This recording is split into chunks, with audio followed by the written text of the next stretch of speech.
Hey guys, welcome back to my channel modern Mahalakshmi. నేను మీ ప్రియాంక. ఎలా ఉన్నారు? Hope you all doing good. ఈరోజు ఒక కొత్త రెసిపీతో మీ ముందుకు వచ్చానండి. That is called white sauce pasta. Easy and సింపుల్గా వైట్ సాస్ పాస్తాని ఇంట్లో ఎలా చేసుకోవాలనేది నేను చూపించిపోతాను. ఇది ఇటాలియన్ డిష్ కదా, సో యమ్మీ ఉంటుందండి. Let's get started. ఫస్ట్ ఒక బౌల్ తీసుకోవాలి. అందులో హాఫ్ వరకు వాటర్ యాడ్ చేసుకోవాలి. వాటర్ యాడ్ చేసుకున్న తర్వాత ఇందులో ఒక హాఫ్ స్పూన్ సాల్ట్ యాడ్ చేసుకోవాలి. సాల్ట్ యాడ్ చేసుకున్న తర్వాత నెక్స్ట్ ఇందులో 1 టేబుల్ స్పూన్ వరకు ఆయిల్ యాడ్ చేసుకోవాలి. సో ఆయిల్ యాడ్ చేసుకోవడం వల్ల ఒకటి అంటుకోకుండా నీట్గా వస్తుంది అన్నమాట.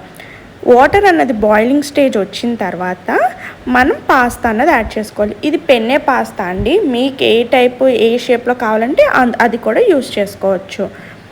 సో 5 to 8 మినిట్స్ అయితే కంపల్సరీ మీడియం హై ఫ్లేమ్లో ఇది బాయిల్ అవ్వాలండి.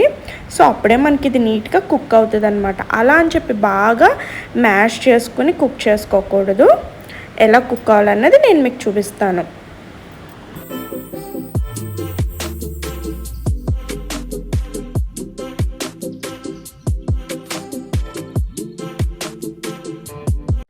కుక్ అయిందో లేదో చూడడానికి ఒక పాస్తా తీసుకొని మనం నైఫ్ తోటి కట్ చేసుకుని చూడండి ఈ విధంగా ఇలా కట్ అయితే మనకు అది కుక్ అయినట్టే. సో ఇందులో వాటర్ అంతా డ్రైన్ చేసేసుకొని కూల్ వాటర్ తోటి ఒకసారి మళ్ళీ వాష్ చేసుకుని డ్రైన్ చేసి పక్కన పెట్టుకోవాలి. ఫస్ట్ స్టవ్ వెలిగించి ప్యాన్ పెట్టుకోవాలండి. సో ఈ ప్యాన్లో ముందుగా మనం ఒక 1 ఫుల్ స్పూన్ దాకా బటర్ యాడ్ చేసుకోవాలి.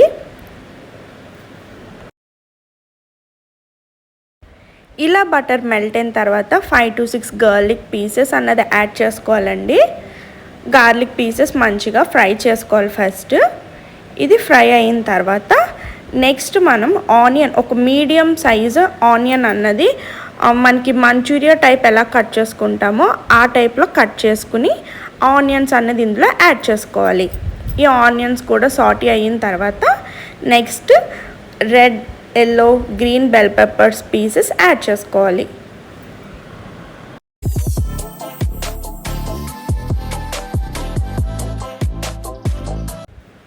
ఇవి కొంచెం సాఫ్ట్గా కుక్ అవ్వడానికి ఒక హాఫ్ స్పూన్ సాల్ట్ యాడ్ చేసుకోవాలి. సాల్ట్ యాడ్ చేసుకున్న తర్వాత మనం ఈ పీసెస్ కొంచెం టేస్టీ ఉండడానికి ఒక పించ్ వరకు బ్లాక్ పెప్పర్ని యాడ్ చేసుకోవాలి. సో ఇదంతా బాగా కుక్ అవ్వాలండి. అంటే మరీ బాగా అవ్వక్కర్లేదు, సెమీగా అయితే సరిపోతుంది. ఇప్పుడు మనం ప్లేట్లోకి పక్కన పెట్టుకుందాం. అండ్ ఇదే ప్యాన్లోనే నెక్స్ట్ మనము వైట్ సాస్ అన్నది తయారు చేసుకుందాం.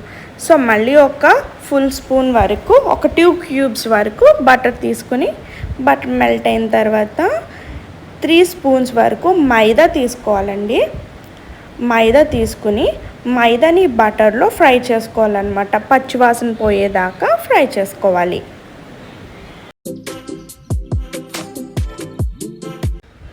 కొంచెం మనకి గోల్డెన్ బ్రౌన్ వచ్చేదాకా ఈ బటర్లో ఈ మైదాని ఫ్రై చేసుకోవాలండి, లేకపోతే అస్సలు బాగోదు. సో చూసారు కదా, కలర్ కొంచెం లైట్గా చేంజ్ అయింది. ఇలా చేంజ్ అయిన తర్వాత మనం కాచుకుని చల్లారి పెట్టుకున్న పాలు తీసుకోవాలండి. ఒక ఫుల్ గ్లాస్ తీసుకోవాలి. కొంచెంగా యాడ్ చేసుకుంటూ లంప్స్ లేకుండా కలుపుకోవాలి.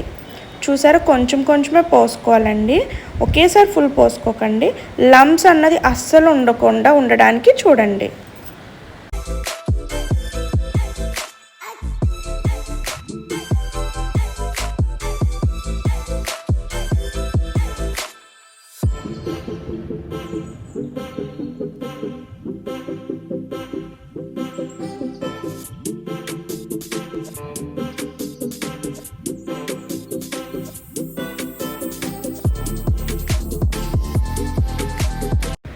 ఈ విధంగా లైట్ సెమీ గ్రేవీ కన్సిస్టెన్సీ వచ్చేదాకా మనం కలుపుకోవాలి. అండ్ నెక్స్ట్ ఇందులో బ్లాక్ పెప్పర్ యాడ్ చేసుకోవాలి, ఒక హాఫ్ స్పూన్.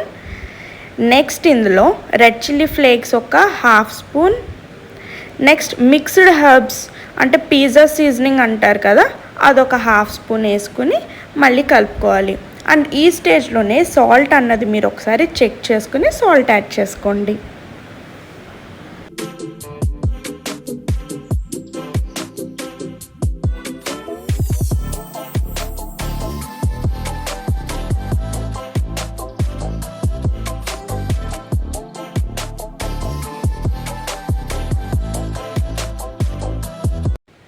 చూసారు కదా, కన్సిస్టెన్సీ కొంచెం థిక్ అయింది. ఈ స్టేజ్లోనే మనము ముందు సాటీ చేసి పక్కన పెట్టుకున్న వెజిటేబుల్స్ బెల్ పెప్పర్స్ ఉన్నాయి కదా, అవి కూడా యాడ్ చేసుకొని నెక్స్ట్ ఈ పెన్నె పాస్తా కూడా యాడ్ చేసుకోవాలి. సో పెన్నె పాస్తా కూడా ఇందులో యాడ్ చేసుకున్న తర్వాత 3 to 4 minutes అయితే మటుకి సిమ్లో పెట్టుకుని కుక్ చేసుకోవాలండి. సో అప్పుడు ఈ సాస్ అంతా మనకి పాస్తాకి పట్టి టేస్ట్ బాగుంటుంది. ఈ స్టేజ్లోనే మీకు కావాలనుకుంటే ఒక పావు గ్లాస్ వాటర్ యాడ్ చేసుకొని కొంచెం లిక్విడ్గా చేసుకోండి. నెక్స్ట్ ఇందులో మనకి చీజ్ యాడ్ చేసుకోవాలండి. చీజ్ యాడ్ చేసిన తర్వాత ఎక్కువ కలపకండి. ఒక్కసారి హీట్కి చీజ్ మెల్ట్ అయిన తర్వాత స్టవ్ ఆఫ్ చేసుకొని మీరు డిష్ అవుట్ చేసుకోవడమే. చూసారు కదండి, ఎంతో యమ్మీ ఇటాలియన్ వైట్ సాస్ పాస్తా ఎలా చేసుకోవాలన్నది నేను చూపించాను కదా. మీరు కూడా ఒకసారి ట్రై చేసి మీ పిల్లలకి పెట్టి ఎలా ఉన్నదన్నది నాకు కామెంట్ చేసి చెప్పండి. ఇప్పుడు డిష్ అవుట్ చేసుకుని ఎంజాయ్ చేయడమే. ఇదండి ఈరోజు ఇంట్రెస్టింగ్ వ్లాగ్. నా వీడియోస్ కనుక మీకు నచ్చినట్టయితే లైక్ చేయండి, షేర్ చేయండి. మరిన్ని ఇంట్రెస్టింగ్ వీడియోస్ కోసం నా ఛానల్ని సబ్స్క్రైబ్ చేయండి. మళ్ళీ వీడియోలో మళ్ళీ కలుద్దాం. Until then bye.